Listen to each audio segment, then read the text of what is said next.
ഞാൻ ചൂടെടുത്ത് വേർത്ത്. ഇപ്പോൾ ഞാൻ മുന്നത്തെ വീഡിയോയിൽ ഇതിൻ്റെ കോഡ്സില്ല, ഗുല്ലിൻ്റെ കോഡ്സ് ഇത് വെച്ചിട്ടാണ്, ഈ സെയിം കോഡ്സ് തന്നെയാണ് ജോ തും മേരെ ഹോ ആ സാധനം ചെയ്തിരിക്കുന്നത്. ഇതേ കോഡ്സ് വെച്ചിട്ട് മറ്റേ മലയാളം പാട്ടിടാം, മറ്റേ പാട്ട് എന്തേലും മഴ കാത്തു കഴിയുന്ന മനസ്സിൻ്റെ വേഴാണ് ഒരു മാലിക്കുളി പ്രണയിച്ചു. ക്ലാസിക്കലൊന്നും പാടാൻ അറിയില്ല കേട്ടോ.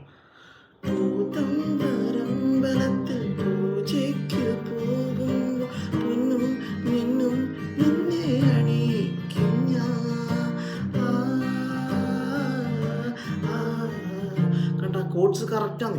ഈ ആ പാട്ടിൻ്റെ കോഡ്സ് ഇതല്ല, പക്ഷേ ഈ കോഡ്സ് എന്ത് മാച്ചാണ് നിങ്ങൾ നോക്കിക്കേ. നമുക്കങ്ങനെ മാച്ചാകുന്ന സാധനം വെച്ചിട്ട് കോഡ്സ് മാറ്റിയിട്ട് നമുക്ക് പാടാൻ പറ്റും കേട്ടോ. ഒരു പാട്ട് സെയിം കോഡ്സ് എടുക്കണമെന്നില്ല, പക്ഷെ ഫീൽ കിട്ടണം. ചിലവർ ഈ സാധനം വെച്ചിട്ട് മാത്രം പാടുന്നവരുണ്ട്. നന്നായിട്ട് പാടാൻ അറിയുന്നവർക്ക് 1-2 കോഡ്സ് മതി.